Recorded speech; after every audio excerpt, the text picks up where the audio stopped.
As you know, when Swami Rama was born under very unusual circumstances, apparently his mother could not have babies. A mysterious man came out of the mountains, knocked on the door. He was also the teacher of her husband, and announced, "Would you like to have a baby?" And she laughed, which any intelligent woman would. And her husband knew that this guy wasn't kidding. So they agreed. But he said, "I want one condition. Will you give him to me?" This is typical in India. It used to be typical in the Middle Ages in Europe, where the number one son would be offered to the monastery of the city, be Benedictine, Dominican, whatever, as an offering to the divine. So the parents agreed. And of course, 9 months later, she had a baby. And he showed up and said, "Let me hold it." He said, "This is mine, but I'll come back when I'm ready. You take care of it." And so about 2 to 3 years later, the couple realized that they were going to leave their bodies. So the husband told the wife, "You go first, because you get all excited if I leave." So she went into the closet, started to meditate, took off. He took care of the funeral preparations, and then he went into the closet and took off. In the meantime, he had conducted legal operations with the state so that the child would be cared for, he'd receive the inheritance. And in the meantime, somebody came struggling down from the mountains once again, saying, "That's my baby." So, at about the age of 3 or so, 4 or 5, one of those years, he wandered up into the mountains with his new father. And so the life of Swami Rama begins, under interesting circumstances. To appreciate our tradition,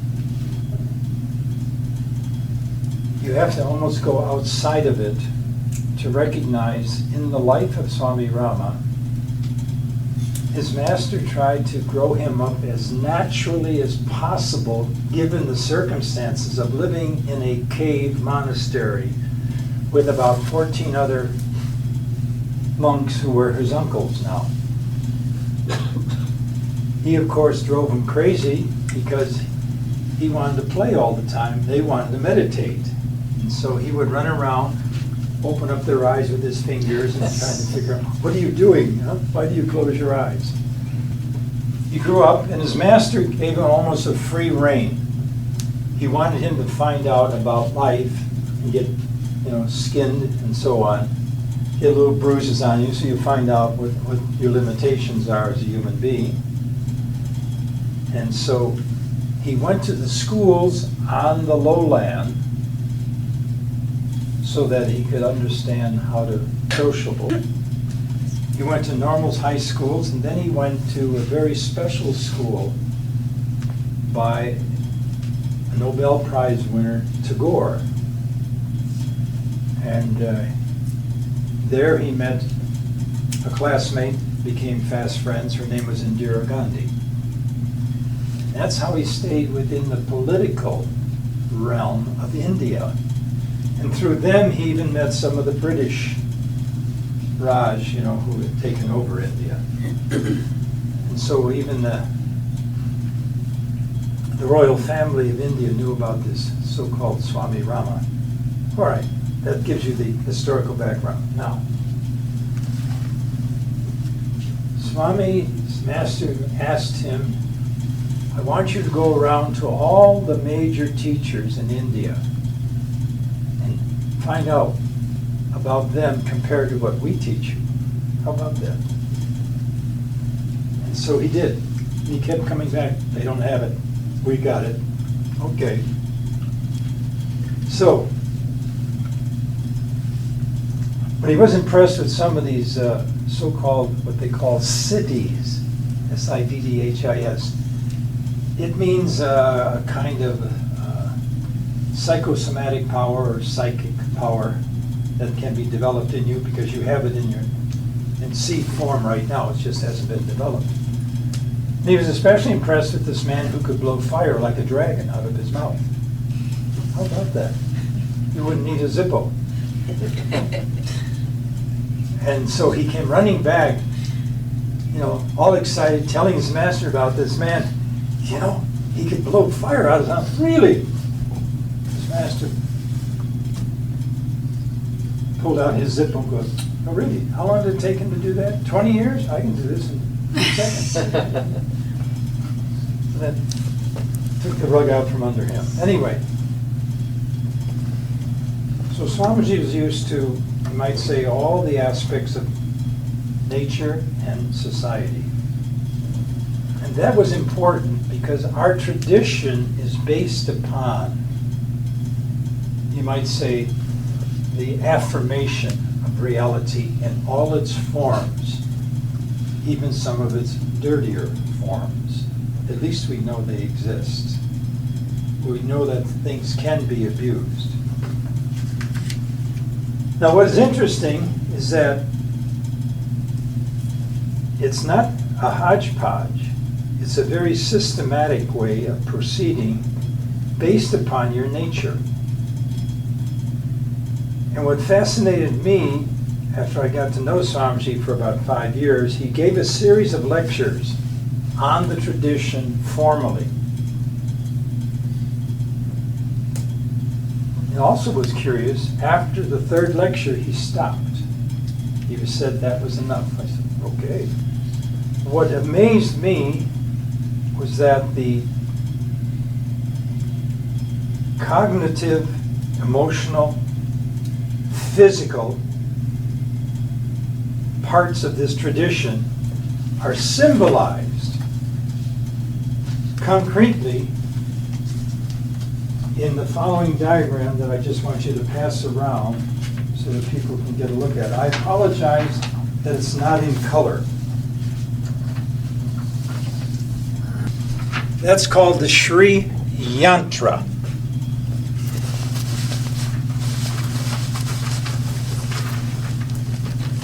So basically, yantra means diagram or picture. My understanding of Sanskrit is less than my understanding of Gaelic, so don't expect too much from it. You all got a glimpse of it? Interesting, huh? Geometrical triangles. That's what fascinated me. Some going up, some going down.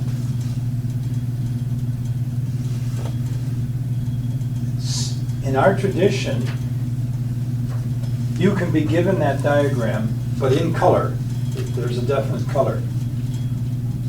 I had a color of it at home, but got lost, unfortunately. I believe there's a color of it on the book Yoga and Psychotherapy, if you get the outside binding.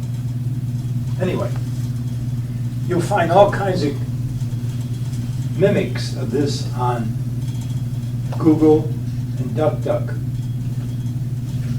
They're all false. This is the actual one. What I'm getting at is some yogis in our tradition will give you that diagram and they'll pick out a particular triangle and they'll ask you to meditate on that triangle. And that will stir up certain things in you.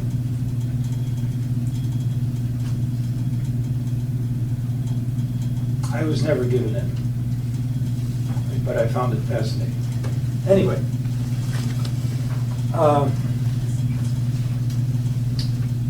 so what is our tradition? What is the basic name of it? Well, it's called Sri Vidya. Vidya means knowledge. It's the divine knowledge. Or to put it in more American terms, it's the science of self-realization.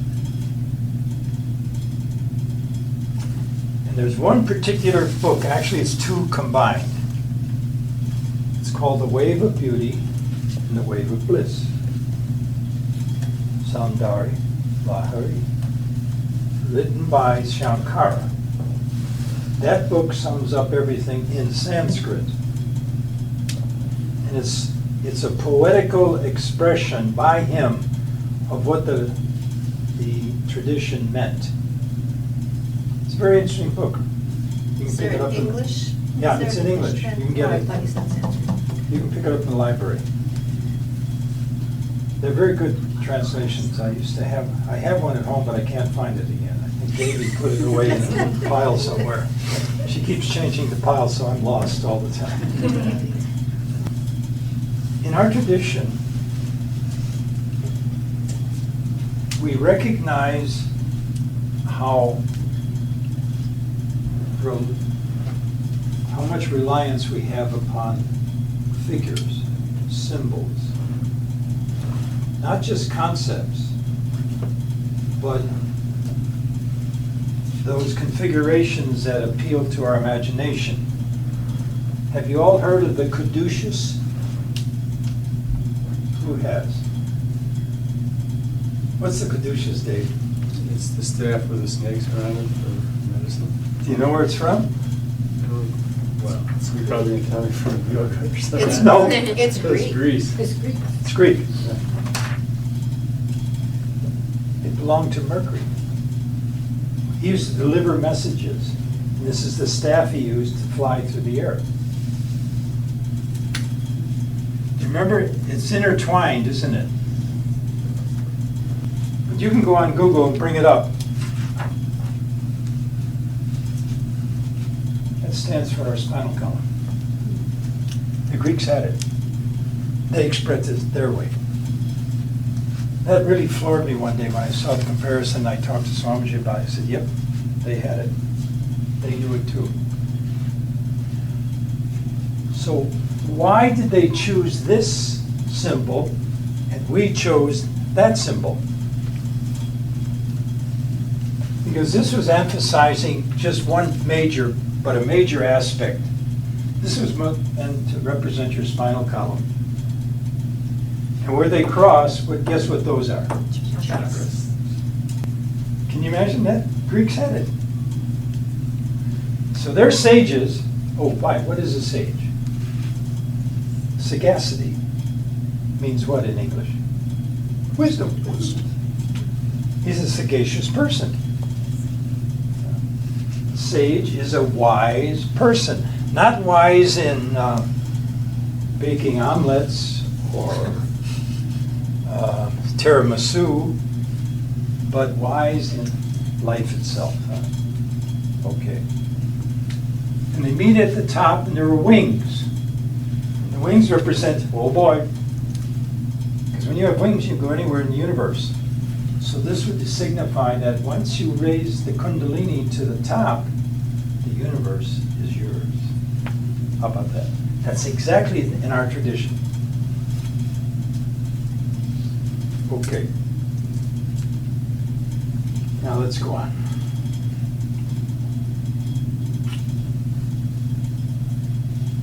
A lot of people don't know that our school endorses Tantra yoga. Oh boy. Everybody thinks Tantra means involved with sexuality. Now that's the lower part. Not that we're demeaning it, but that's only one part of it. There are three major schools in Tantra. And the school we belong to is called Samaya.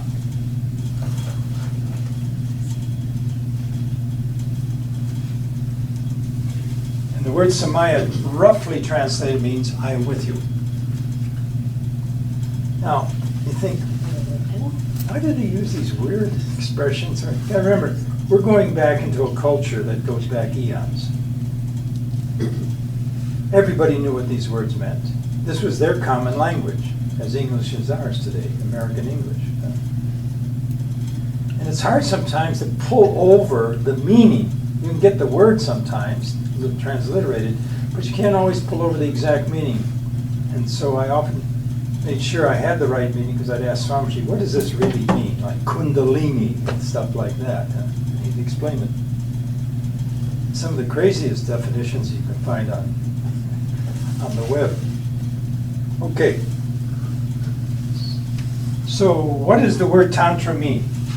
Very simple. Don't let everybody fool you. Tantra means weave. Weave. What's a weaver do? He blends things to produce a work of art. What do we blend? Mind, body, and emotions. We weave them together. That's Tantra. Isn't it interesting how they do that? Forgive me, I get a little excited, you know, up here. I just find it so fascinating at times. All right. I'm going to just skip around, and then I'm going to go in a perfect order. And I've got a writing from Swamiji here that I want to read to you, and we'll sort of give a commentary on that based upon my other notes that I got from all the other notes I had from the 70s. Okay. Have you ever heard of a halo? What's a halo? It's a ring of a saint's hat. I don't see any rings on you. That's it. It's a glow, A glow. a circular glow. You know, in some of the holy pictures in Christianity, they see somebody with that glow. You know what that really means? It's an aura. It's an aura. Thank you. It's an aura. You all have them. And some yogis can turn them on, as it were. Whoops, he's lighting up. And the halo was an indication of very sublime, as the religious people would say, holiness. I would say integration. One who really knew what the score was. That's a halo. Now, sometimes it can be seen. For example,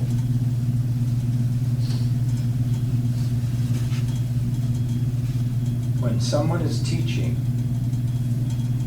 and he or she is really caught up in what he's saying and he loves what he's saying, he's producing a halo. Psychic people can see it, and it's golden. Now, some of you might have seen it. That little girl, up to the age of 5, could see halos. And then reason kicked in. We went for concepts, huh? We grounded everything. But children will see halos. And they'll also see other interesting individuals running around and floating, not only at Halloween time. Now, in our tradition, as you progress, you will start to see halos. You will start to see energy forms, even around other living things.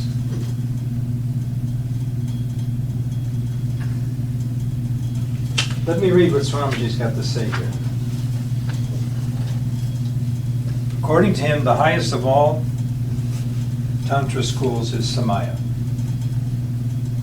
He said this is a purely yogic school without any external rituals.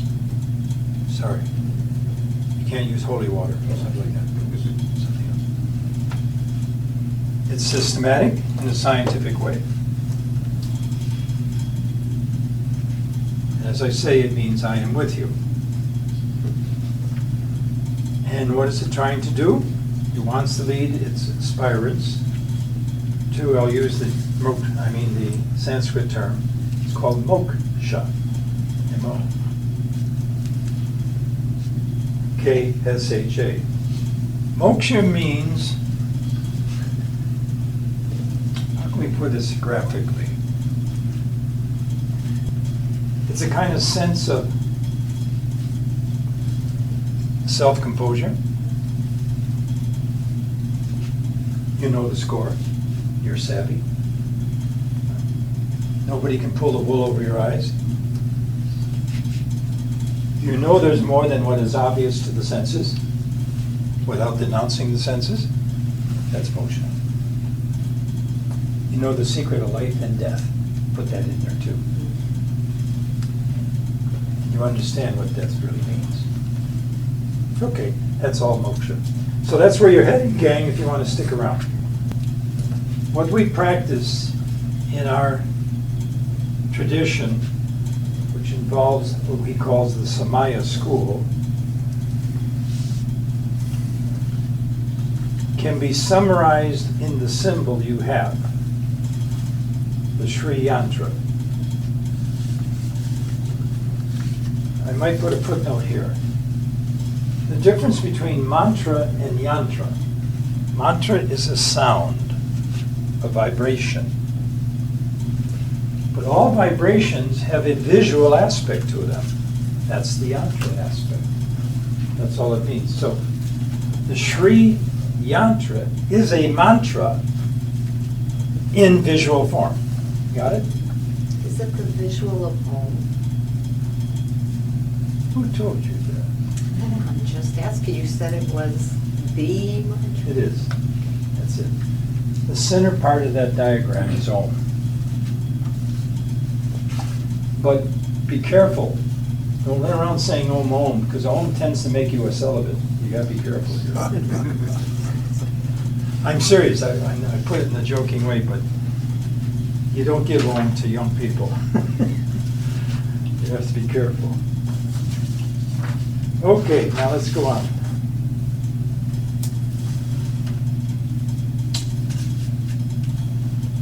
The entire process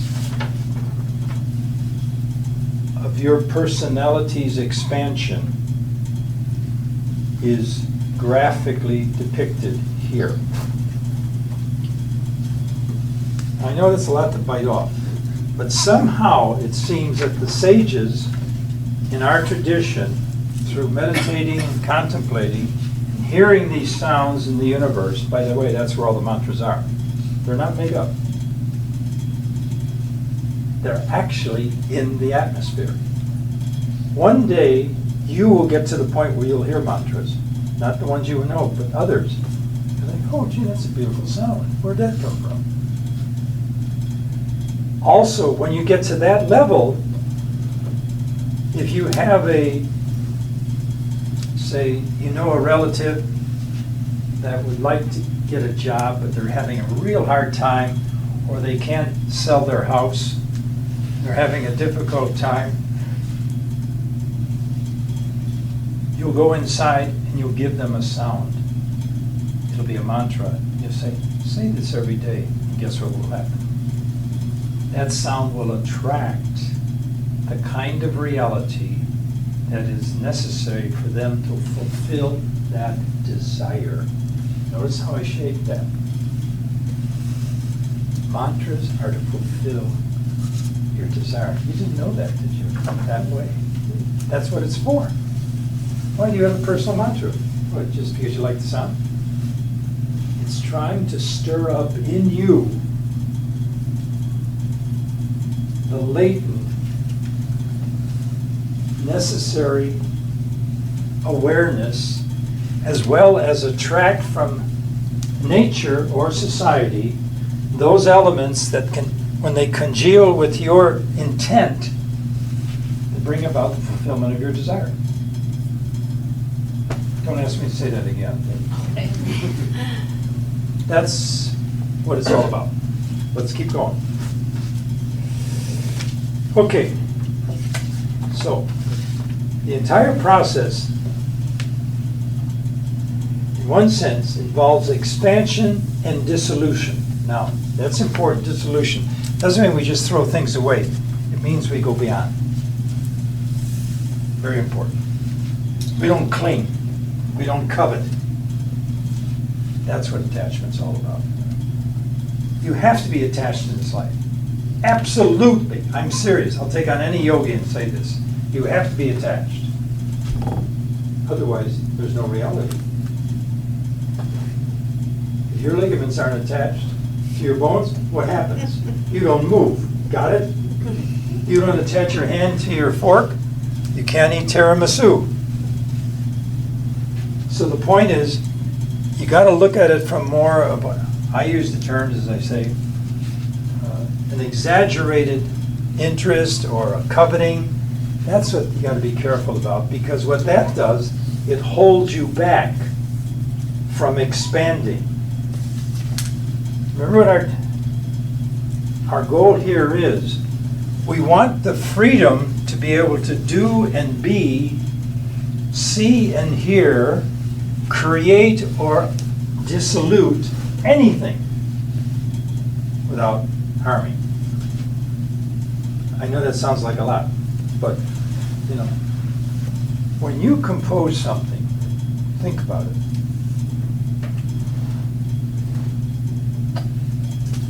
You're going to make dinner for Halloween. You go out and get a pumpkin, and you perform a lobotomy on the pumpkin. You take out the you're going to make pumpkin pie. So look at all the elements you have to go over. You got to prepare it properly. Maybe add some spices. Preheat the the oven. Put it in the oven, clock it, take it out, smell it. By the way, did you know when you eat food, the enjoyment comes not so much from the flavor, but from the odor? Do you know that? Sure you did. Come on. If you don't believe me, eat like this someday. Just put it in your mouth, but hold your nose and watch what happens. My point is, here you are, you've prepared your pumpkin pie. And then what happens? You eat it. Dissolution takes place. It goes into your body. The pie per se is gone. It has now become you. And that's what you have to learn about life, because if you don't, there's a penalty. Do you know what the penalty is? It starts with an S. Suffering. Suffering. When you don't understand the process of coming together and going apart, creating and dissolution, that's the major cause of suffering. Because otherwise you want to cling to something, and it's not meant to be. You know yourself, to enjoy a fine glass of wine, a good meal, a walk in the woods. It'll last. You can appreciate it, but it's going to end. And there's no need to, be sad about that, because there's always going to be something more. We live in an unlimited universe, and that's what the Sri Yantra is pointing out also. Okay, in our science, there are three principles. These are important, that are summarized in the symbol, that represent the foundation of the tradition you're in. Or first principle. And listen to the phrase, Swami. I was a little startled because I never heard this one particularly put the way he did. The first principle is, your body is a shrine. Now think about that. In a religious context, a shrine is something you revere. You don't take lightly. So your body is a shrine, and it has an inner dweller. Wow.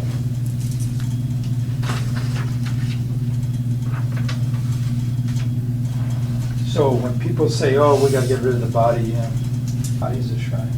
So that means you gotta really respect it. Okay, second principle. There are only three. In other words, get this, our entire tradition can be summed up in three principles. This amazes me, everything. And then we'll start pulling them apart, you'll see all the content that's inside. Second principle is, you, I'm using Swami Rama's words now, you are a nucleus. So, and the universe is your expansion. How about that? Wow. I think somebody had a sense of humor with the third principle. You're unaware of 1 and 2. Is that right? That's right, that's it.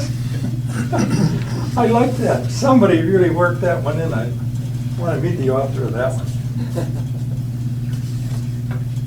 So how do you overcome 3? You have to do something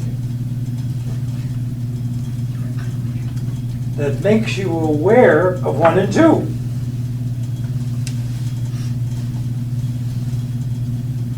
And so that's called an awakening. That's the phrase they like to use in Sanskrit. Awakening of what? What is known as a primal force. What does the word primal mean? Anybody? Principle. Yeah, keep going, but it means more than that. Elemental. Beginning, first, basic, original. Foundational. Huh? It's primal. It always was, always will be. You can't get rid of it. Okay. Not primitive, that you can get rid of. Primal, or primordial, meaning the same thing. And what is that primal force called? Shakti. That's a beautiful word. It's Sanskrit, of course. It's also feminine, which is interesting. You know, if you and I lived in the Middle Ages, our words would be feminine or masculine. And that would tell you an awful lot about the words. We don't have that today. We've lost that sensitivity to words. And that's why people today just destroy English languages. What gets me, and I grit my teeth, is when people say, oh, that's awesome. They don't know what awesome means. Cricket, I don't want to get off on it. I hear it all the time when I go into coffee shops. That's all, God. No. Forgive me. So when we look at 1, 2, and 3, the body's a shrine, the inner dweller. 1 is the nucleus, the universe is your expansion. You're unaware of 1 and 2. It needs an awakening. So the theme is, you are more than you can imagine. And so we go on. Now, another name for that Shakti power, you ready for this one? The big K. You know what that is, don't you? Kundalini. That's right. What does Kundalini mean? Let's see if you- Is it the life force? It goes like the breath? Kundalini. They're 2 words. What do they mean? A bowl of fire, coiled like a fire. That's the word, huh? Yeah. And in the Sri Yantra, as we understand it, that power in some way is at the base of your spine. It's amazing. What's it doing down there? Come on, get up, get up. Now, here's one that our tradition emphasizes. The Kundalini is divided into 3 aspects. Powers, if you want to call them that. But they're all contained together, how they're unified. They're synchronistic. How do you like that word? Synchronistic. And the 3 powers are will, action, and intelligence. According to our tradition, that is the total circumference of what makes you a conscious being. Will, action, and intelligence. As this power, so to speak, begins to be more active,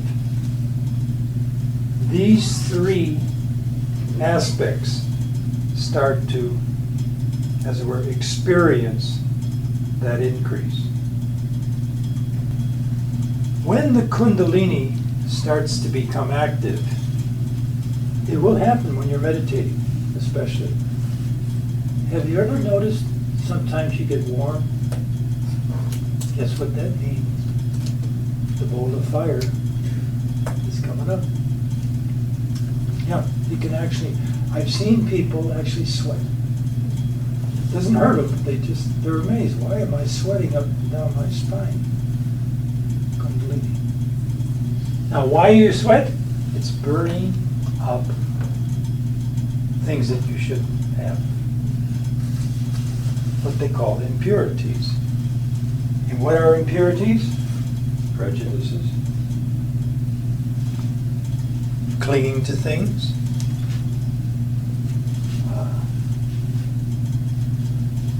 Disorder in your desires.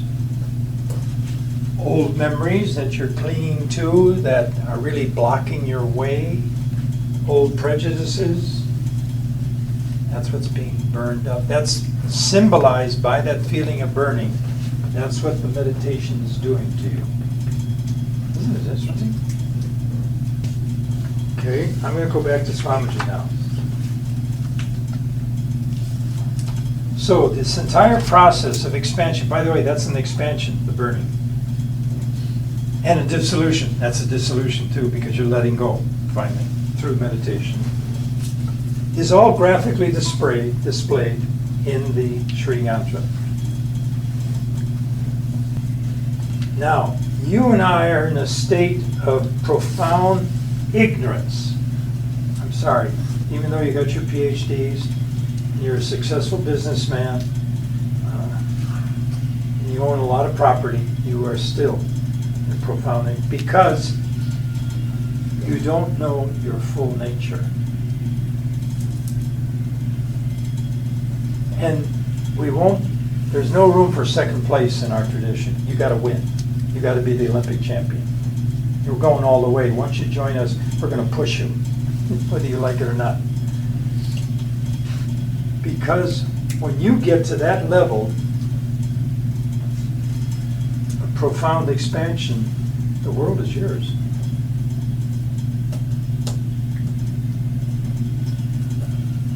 You can affect life, people. You can be involved in project, and you can make sure it works out because you can see ahead. The future is yours. You know what the factors, how to connect them so that it will come to a manifestation. So this is the kind of status of being you're meant for. Now the irony is that it's already in you, but you don't know that.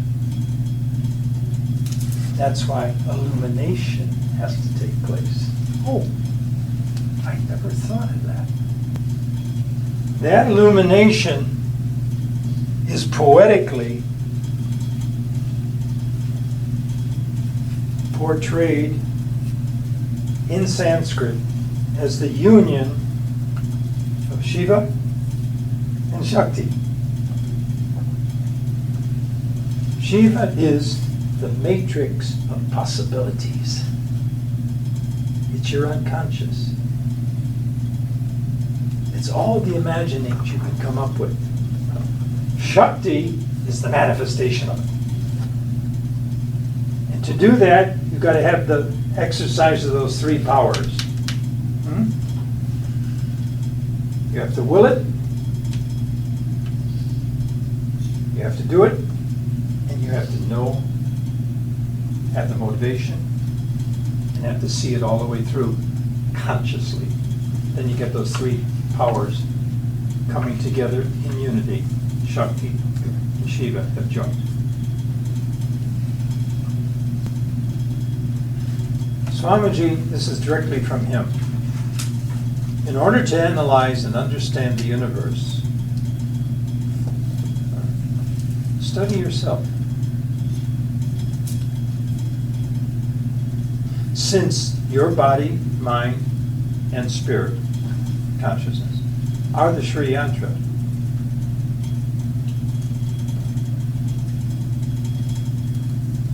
so that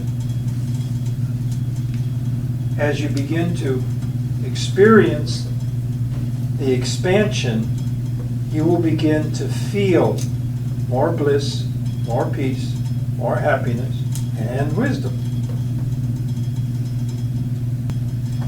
So where do you start concretely? The body. The most important thing for the body in our tradition is you have to have a sound diet. More than rest even. You got to get a good diet. Because how else are you going to stay alive? Very important. We don't insist you become vegetarian. It helps, but we won't insist on it. Now, you already have an urgency in you to eat. Would you agree? Now, the reason that urging to eat and drink nourishment comes from something within, which is the basis. We have a phrase for it. It's a kind of two words or sometimes hyphenated. Do you know what word that is? Survival. Perfect. Self-preservation. Self-preservation. They're the same. Huh? That is what's urging you. And that must be sustained. What is interesting, though, get this, it starts always at the gross level. Don't underestimate or demean the gross level. That's your body. That's part of the Sri Yantra. That's the shrine. So take care of the shrine. Keep it clean. Keep it nourished. Burn holy candles. However, it then becomes more sophisticated. You start to move towards beauty. You like to read books. You like to go traveling and explore new cultures. That's also self-preservation. And that intermingles with the expansion, because they're both the same. Huh? This seems so obvious, doesn't it?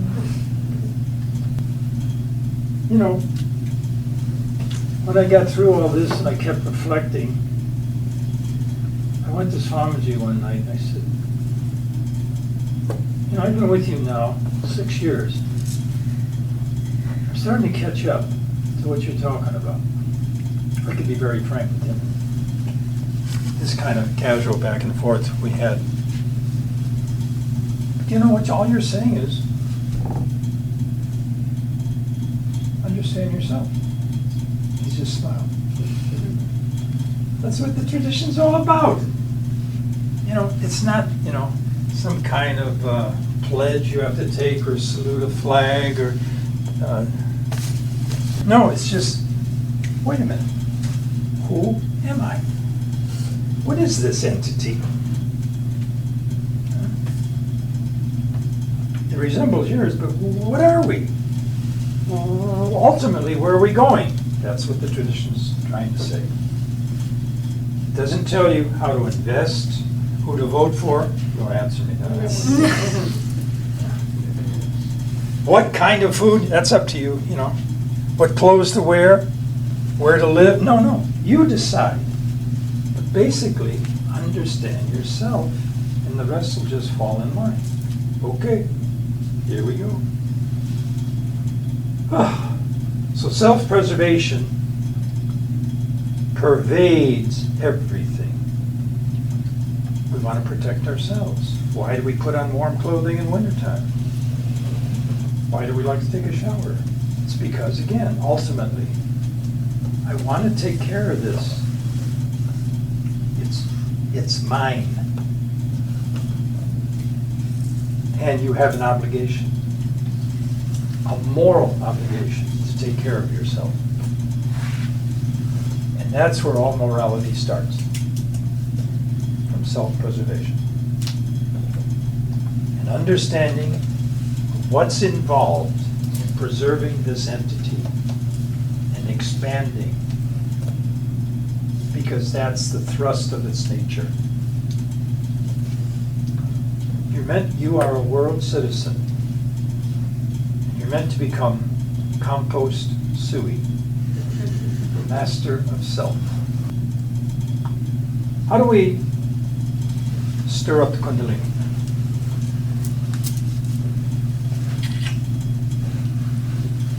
There are many, many ways. I can't name them all.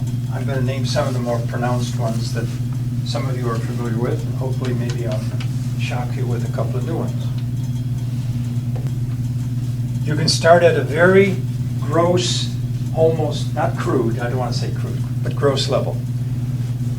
Someone prepares a meal for you, and you're surprised at the quality of the flavor.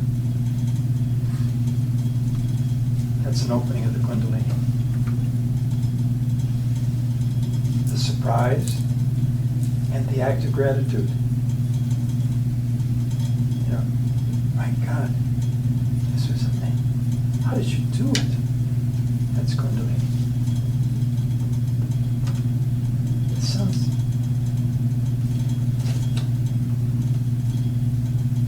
Now, another way.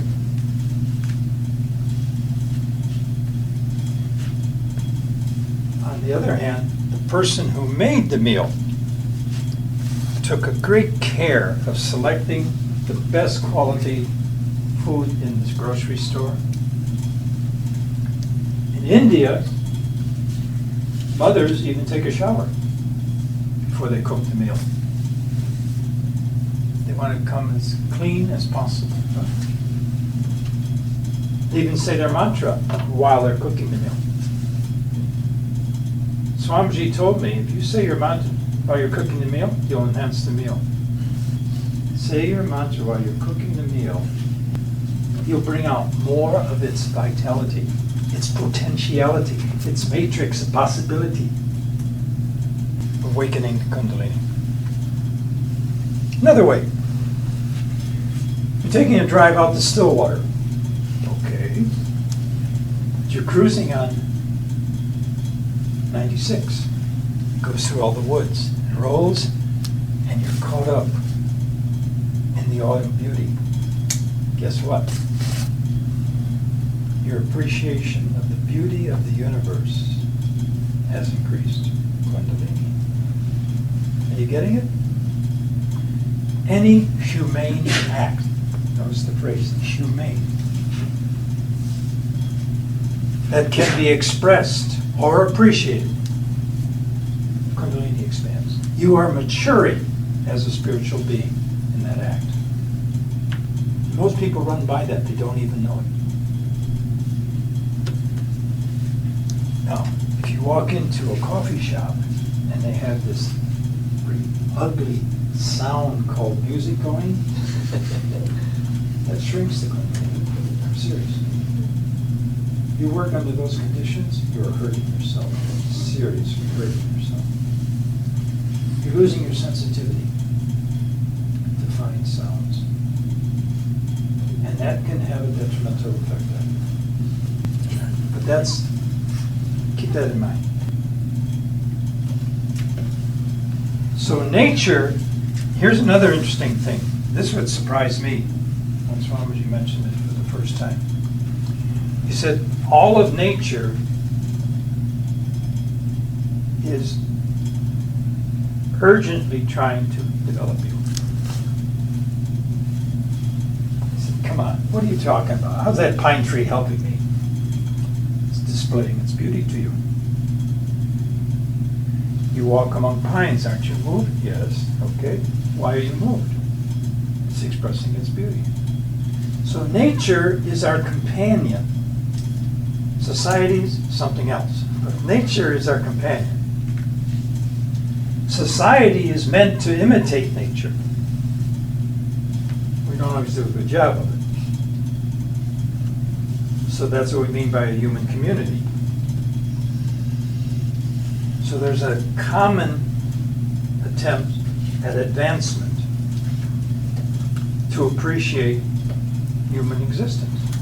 That's it. Being alive. Wow. So I can go on and on, but you got the drift. You've been thinking to yourself all the ways in which, really, the delight I had, the fun I had, the warmth I felt, the flavor that was so succulent, all this was in some way expanding the Kundalini, very incrementally at times perhaps, but it is there. Now the proof of that is, go back to your childhood. The child comes up, he's dumb. He doesn't know what the score is, huh? I don't care how innocent they are. That innocence is dumbness. So the child has to start what? Exploring. Exploring is another word for expanding. Now, there's something else that occurs. Your personality starts to become transformed. Your persona becomes more noticeable to others. And what are some of the major signs? People sense a stable trustworthiness about you. He's someone or she's someone I can rely upon and trust. They sense you are more joyous. You carry that demeanor. You're calmer. You know, too, occasionally, that calmness can be recovered, and so it can ensue for the entire day. That's the signs of the intelligent expansion that goes on. You're meant to experience it and know you're experiencing it. That's important. It's not just kind of a blind growth, no. It's a self-awareness that becomes more penetrating, more discerning, more discreet, and subtle. And as you get that point, you can change your aura. I only discovered how to become invisible. Would you like to learn that?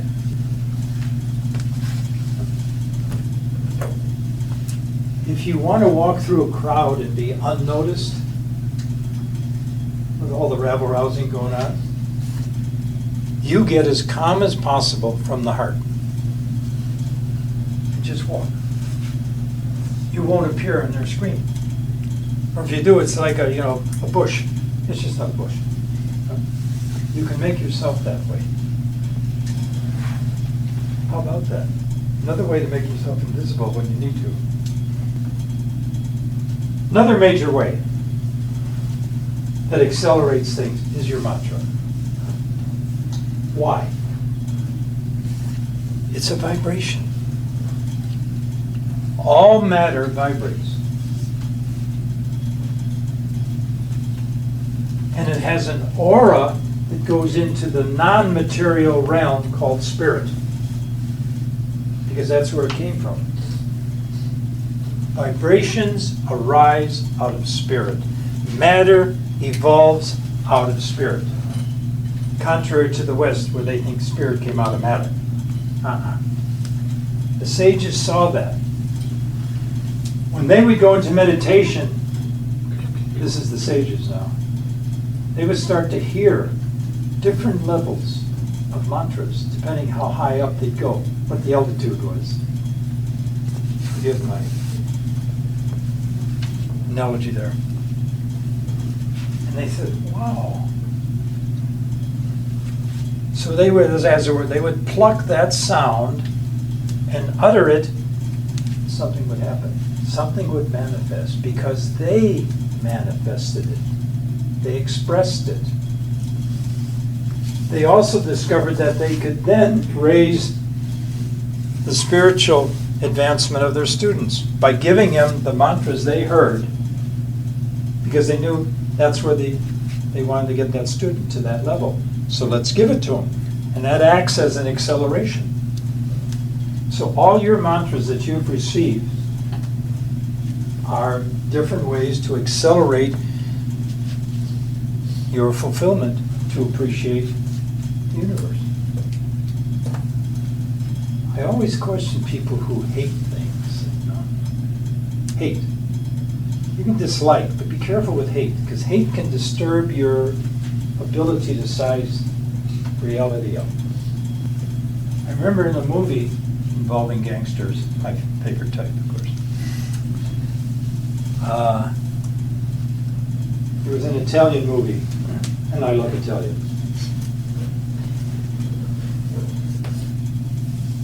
And they were trying to bring this one guy up, through the ranks. And he said, I hate that one guy. And his mentor said, hey, don't hate. Dislike if you want, but don't hate, because if you hate, it will interfere with your ability to see what's going on. Oh, I learned that from a crook. Now, as our body evolves from childhood, our interests change. That comes about as you look at it from our tradition. The Kundalini is rising, as it were, it's expanding. That's what I mean by when I say rise. It expands. And it affects different glandular regions in the body, which is really strange when you think about it. You have 6 major gland regions. And those get stimulated by your thinking. Interesting, isn't it? If you get really angry, what part of your body starts to feel it? Actually, 2 parts. Your heart. Heart and Breathing. Stomach. stomach. You can get an ulcer, huh? May I tell you a story? Back in the early 90s, for some reason or other, some fairly successful businessmen contacted me. They attended one of my lectures on wellness. And for some reason or other, they said, we'd like to learn more, but on a personal thing, would you mind traveling with us? I said, no. They paid for my whole trip. There were 3 of them. One was from Texas. One was from New England, and the other was from Minneapolis. They were a little younger than me. And so we started to hang out after dinner, and they'd ask me more about yoga, meditation, and I began to work with them. 2 of them I initiated. And they had been together now for almost 20 years, since their 20s. They were in their late 40s now. And they were very successful. I would say they were millionaires. Low grade, less than 2 million. They shared everything. Houses, their wives knew them. So they were what you'd call buddies. One day, the guy from Texas and the guy from Minneapolis got into a terrible argument in the Minneapolis office. They almost came to blows. And they said terrible things to each other's face. They had never done that in their life. That really wounded, huh? And finally, the Texas guy just stomped out of the office, told him where the other guy could go. And both of them were livid. Well, the days went on, but nobody could simmer down of the 2 of them. And each of them wanted the other to call up and apologize, of course. You know how that goes.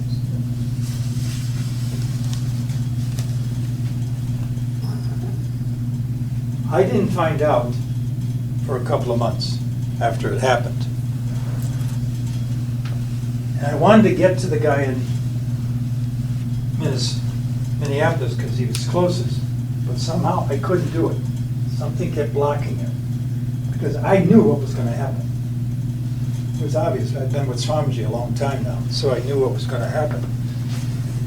9 months to the day, they both keeled over with heart attacks.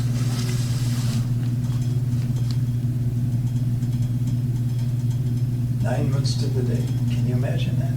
The two of them, same time. Talk about a union, huh? And all the negativity that came out of it. So be careful what gets you angry. No, you can just see it. Here it was, a complete twist of the Kundalini. Now, you want to hear another take on why the heart attack came? What's this a sign of? Love. It was their friendship that was threatened, wasn't it? It wasn't their ulcer. They didn't get an ulcer. They got a heart attack. Another point. The symbolism is solid. In poetry, in philosophy, bodily organs indicate certain cognitive realities. But again, why did the heart attack come? I'm going to go a little subtle now. He was trying to tell them something. I know this sounds strange, but on the underside of the heart attack, it was saying, you're yearning for your friend, but you won't forgive and forget. So I've got to give you something to shock you into that realization. The heart attack, from that aspect. Isn't that interesting? Did they survive? Yeah, they survived. Are they friends? I don't know. I'd have to look them up someday. I'm thinking about it, and just give them a call if I can find them in Minneapolis. But I never forgot that as an indication of what can happen on the reverse side. Now you carry a blueprint, a subtle blueprint. In that blueprint, and by the way, I said it was subtle. In Sanskrit, it's called the subtle body. The body simply means this level of energy. Okay. There are three components in that subtle body. Kundalini, chakras, and nadis. Nadis mean nerves. Because what's the purpose of the nerve? Touch. Transport energy. Exactly. Pleasure and pain flow through the nerve. It's a transporter. When you go in to visit Swami Rama, I often was there, see if I could pick up tips. He'd let me stay in the office when a visitor might come in. He'd be looking at you, and you'd think he's just looking right at my body. No, he's not. He's X-raying. Because he had arrived at that level that he could penetrate the gross skin, and he could see the nadis. He could see how each organ was functioning, because they were also in color. And the shade of the color told him the state of health or illness. How about that? And he would often, I know he'd pull fast ones this way, he would slip in a mantra at you. He would be saying it for you. He'd be healing you as you're sitting in his office, because he was giving you a gift. You went out of your way to drive to Honesdale to visit him from New York. Well, you need something I got. He'd never tell you that. But you might go out feeling, hey, I feel better. I don't know why. My headache's gone or something. He took it away. So, he could penetrate and see the gross anatomy and the subtle anatomy. And he could then make his recommendation. I think if you do some stretching, the congestion of those muscles or those ligaments won't bother you so much. You can see exactly. He knew instantly, intuitively, what you needed. Or take some homeopathy, you know, aconite or arnica. This will help you. You watch and see. Especially if he gave it, he'd carry his blessing naturally. Now the chakra, the word itself in Sanskrit means like wheel, in the sense of dynamism. A vortex of energy, huh? In that sense. And if you dwell on the chakra, you activate it more. Think about that. Now let me give you a concrete example. You just ate something. Oh, it doesn't agree. Oh God. Yeah. Go to the chakra. Because you got one right here. This is a major one.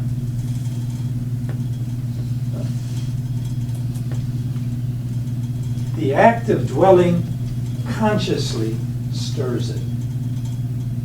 If you want to reinforce it even more, say the sound that belongs to that vibration. Here it would be rum. R-A-M, rum. Isn't that interesting? You're a whole symphony of sounds. So either by focusing intently, because sound and visualization are brothers and sisters. Huh? One is the other side of the other. Either visually, thinking of it with an intent down there, or saying the sound will stir that up. And what happens if you stir it up? It'll heal you. Why will it heal you? Because its nature is to become stronger, more vibrant, more available to your intent. Nothing in your body will want to hurt itself. In other words, your body is your friend. If you think negative thoughts about your body, guess what's going to happen? You're going to hurt it, and it's going to show up. So the act of concentration, just a slight focus even, on the heart, tummy, up here, will activate that region and enhance its health. So think about that. That doesn't mean you should just rely upon just sounds. Also, rub your tummy. Or stop eating that food. Take an Alka-Seltzer or something. That helps too. You can go from the gross level, but you also can help it by the subtle. That's the point. Swamiji, is the Kundalini activated then at the same time that the chakras are activated? Yep. So you can't have one without the No. other? Okay. The Kundalini is the power That activates that the activates the chakras. Okay. Every chakra has a physical component, a structure. Let me make an analogy here. I'm glad you brought that up. You're paying attention. What enables you to hear? Come on. The vibrations of No, the bones. be more gross. Eardrum. Thank you. Right. If you didn't have an eardrum, you could not hear. Even though the power to hear is in you. Got it? So somehow we have decided we want to have a physical construction that allows the power to operate through. have eyes, you can't see.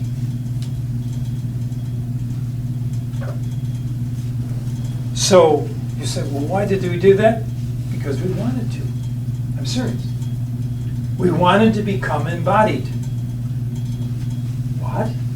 Yeah, we wanted to become what is called a human being. It took me a long time to realize how simple it is. Why are you human? Because I want to be. That's it.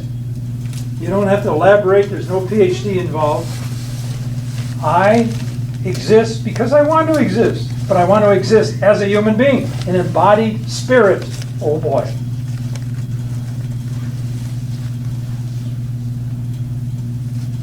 Now there are two kinds of total liberation. Quite simply, you can be liberated in the body or out of the body. You will get to the level through your meditation and your contemplation. We haven't got the contemplation yet. Where you decide, I think I want to leave my body. So now the power that would work through your organs will work directly by itself. And so you leave your body permanently. We call that death, that's all. And the matter begins to crumble. It goes back to, what's the word? Dissolution. So it devolves. That's one way. The other way is, as you grow and expand, you realize one day, I can do everything in this body, and I can bypass my organs if I want to. So I can hear sounds coming from the Himalayas, even though I'm here in St. Paul. So I can hear the wolves baying up in the Rockies, even though I'm sitting in my rocking chair. You got it? In other words, your body is no longer the limitation or the medium through which your power has to operate. Doesn't hurt the body. It just suspends it. And you can go anywhere. Using all the powers that normally work through an organ, now can work directly without the organ. Including, my favorite, transporting yourself. Move over, Star Wars. Beam me up. Uh-huh. That's exactly what you can do. So you could go hear the Vienna Philharmonica and be sitting at home just like snoring, huh? But you're really over there. You're just keeping enough energy in your body to keep it alive and keep it snoozing. You can do that one day. Yes? Are we all capable of being able to do that? You have human nature. Okay. That's your nature. I actually know someone that can do that, and she's been, not through meditation, she just was given that gift that she can travel to anywhere she wants. Sometimes it's spontaneous. Right. It can happen. But it usually is past history of a lot of work. Swamiji and his master used to go, can you imagine this? They would go to listen to a philharmonic and sit in the air. They'd be suspended in space, but nobody had seen them, of course. And there they were, enjoying it. His master used to take them to different things just to shake them up. Wow, how did you do that? He had such power, he could literally dominate Swamiji, because he also had the will of someone who'd like to want to do it, but he couldn't force his will on a student unless he wanted, unless the student wanted. So Swami said sometimes, I would say to him, I had a friend that he knew him, and I said, Swami, can't you heal him? He says, he won't let me. Subconsciously, not, eye to eye, but he just won't let go. I can't get in there to help him out. Oh, okay. Sometimes that will happen. When Swamiji used to lecture, and I followed him very carefully, being critical all the time. He would say something that didn't make sense with the sentence that went before. And I finally figured out what it was, because I checked him later and said, yeah, you're right. He was picking up what was on people's minds. And he knew this one person needed an answer about something, so he would blurt in something that didn't make any sense in the sentences that went before. I said, oh, somebody's got a message. Let's hope he took it. You'll be able to do that. I would tell you how to influence others, but I don't want to I'd be responsible for that karma. I don't want to get in that. Okay, hang on. So the chakras are the concentration of the spirit with one of its many powers operating through that organ. Huh? Like the ear, the eye, the nose, the mouth. Huh? All right. So we go through stages of growth, biologically, psychologically, motor-wise, and our overall awareness of what it means to live, to be a boy or a girl. And did you ever notice nature can educate you to that? Look what happens when you put a seed in the ground, right? What makes the seed grow? Think about it. Why should it grow? Just because you water it and give it a little sunshine. Life force. Right. The life force that's in the seed begins because it's stimulated the correct way. You too, think about it. If you never heard people speak French, would you ever know it? No. You got to get exposed to the energy. Then you decide you want to accept it, and your acceptance becomes a type of yoga, because yoga means union. So our whole effort in life is to unite properly to the world. Not only does it enable us to appreciate the world, but to benefit from it. Nature wants to give you, yield to you. Because where do you get your food? Nature gives it to you. Again and again and again. Very unselfishly too, I would say. It doesn't demand too much. A little work. Get the weeds out of the way. Okay, now I want to concentrate on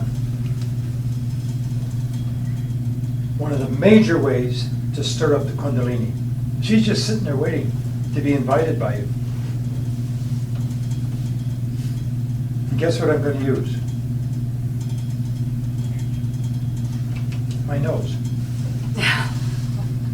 Of all the things of the body, huh? The Kundalini loves your nose. She's so pleased that she kind of does a split personality. Ida, Pingala. Those are the Sanskrit words for left to right. Why? These are nadis coming up. Those. Now, I didn't go deeply enough into nadi. You all know what your nerves are. You know, you can go look it up in the anatomy book or read about it. But they're the gross manifestation of the nadis, the energy channels that are flowing in your body that show up at the gross level as physical nerves. When old Miss Kundalini starts to rise, or to get her stirred up, she says, why don't you visit my nadis? They'll help you. All right. Which one should I visit? Well, what do you want? What do you mean, what do I want? Do you want to feel cooler? Oh. Or warmer? Let's try cool. Okay, you concentrate. Left side. This is called the moon. This is called the sun. Isn't that cute? What is, when the moon is out, it's cool. When the sun is out, it's warmer. Now, there's a shortcut for people like me who like to take naps. If I want to lie down and I want to warm up my body, guess what side I lie down on? Left side. But then, that's the cool side. No. There's a nerve right here. When that's pressed, right nostril opens. Infallibly. You roll over on your right side, guess what happens? You cool the body. So what do you do in the summer? Sleep on your right side for a while. You'll cool the body. However, Kundalini says, I'll stay there all you want. Well, I would like you to rise even higher. Well, you're going to have to balance me then. Yes. Both have to open. That's the secret, and that's the challenge I offer to all of you. When you sit down to meditate, don't go right to, no. Leave the Agya chakra alone. We'll get to that one too. Get these two open. Because if you don't get them both open, you're going to chase your unconscious, your memories, from either side. Because these control your memory banks. Bank. Do you understand what I just said? You want them both to flow. So, how do you get them both to flow? Boom. Concentrate. Right here, if you want. Or here. Actually, here is better. Above the upper lip. And that's why sometimes we do practice on Thursday night. I have you dwell there for a few seconds or more, and then you go on. So these are all the ways we can work with Kundalini. When you're driving down the street, you don't want both nostrils open because you'll just be like this then, you know. Oh boy, life is wonderful. At 5 o'clock, rush hour. No, you want the right open. Why? The right side is your dynamic side, your personality. Left side is your more reclining. I practice by working with themselves. Now there's another way of opening this when you're sitting up. Take your fist, go like this. You'll open up the right nostril. That's why if you go to India, you see them running around with a staff and they stick it under their left shoulder. Guess what they're doing? Okay. Yeah. You'll hear the phrases Kundalini, Kundalini Shakti, Devatma Shakti, and think of the word Shakti simply as the power, the active power. It's the easiest way to do it.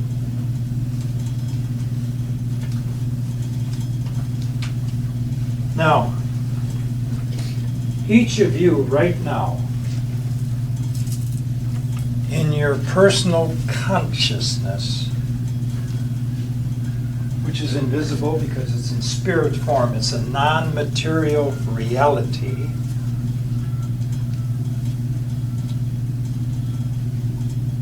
has unlimited potentialities. Think for a moment.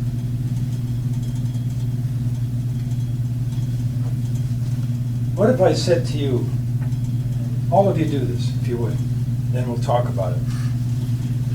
Let's say somebody wrote you a letter and without disclosing who they are, they put a check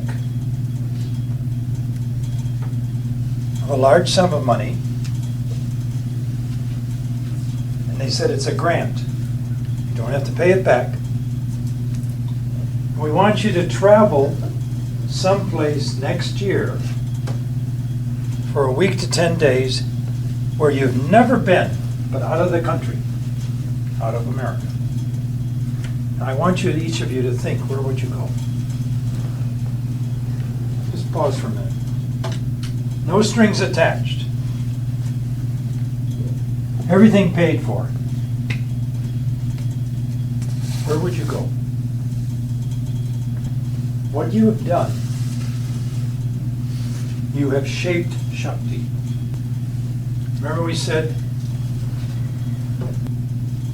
that the Kundalini is divided into its powers or aspects?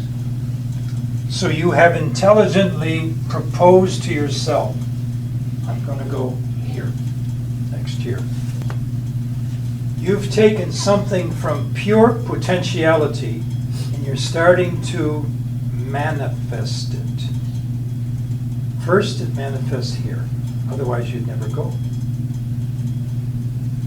But it's now not totally active. You haven't kicked in the second principle, action. So you go and buy the ticket, you notify your family and friends, and you're off.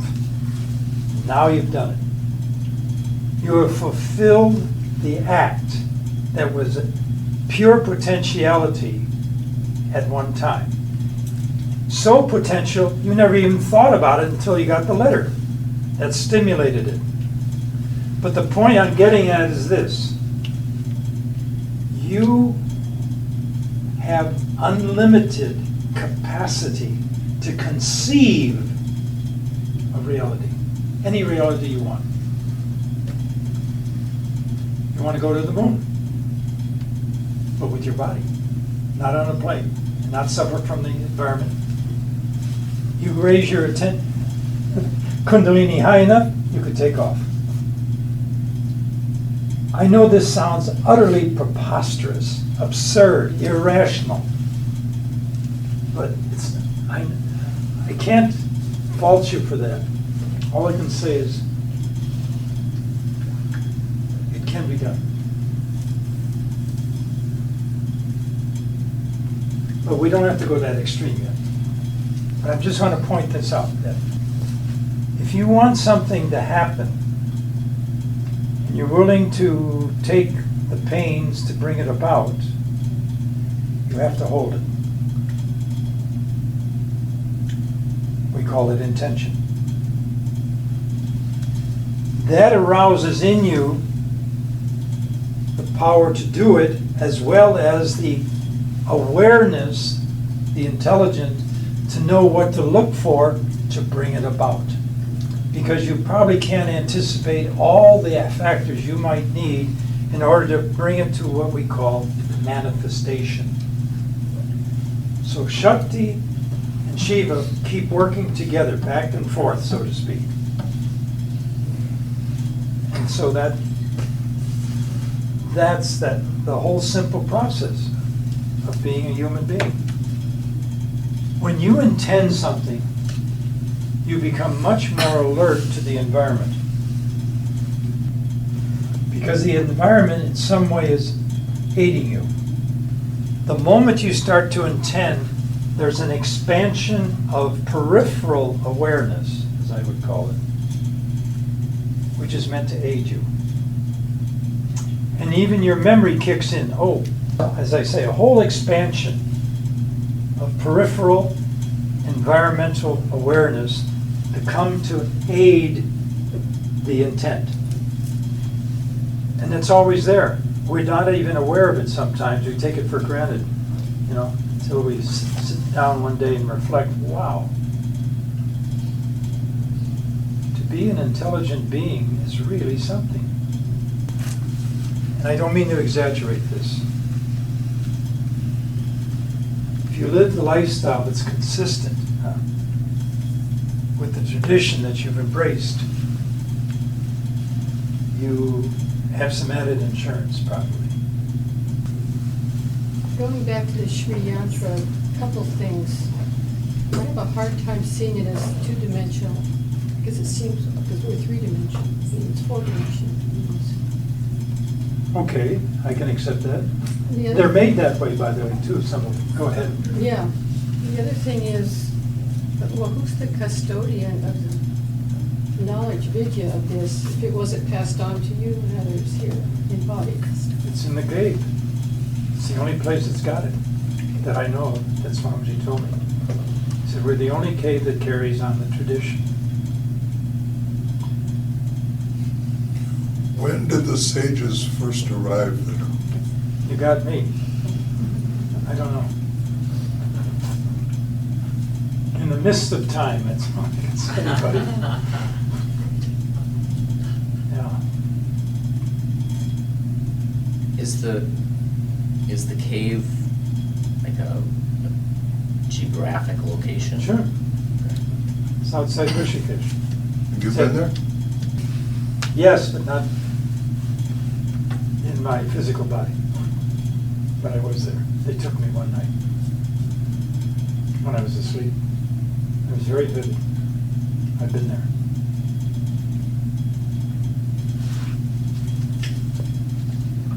I have to tell them about that visit. This one floored me. All of a sudden, I'm walking down corridors and I look around. This is a cave. What am I doing here? And then it hit me. Oh my God. There were two yogis in front. It was Swamiji and his master. They're walking ahead very fast. Of course, they knew the place better than me. I was afraid of tripping on the rock. So I'm struggling to keep up with them. And suddenly we walk into like a room, come through like an opening. We walk in the room. They step aside, and I go. My mouth just drops to the floor. Higher than this ceiling, if I can remember correctly. From the walls up, coming up like a pyramid, nothing but gold, silver, emeralds, diamonds, chalices. It's been billions of dollars worth of fine jewels and precious silver and gold.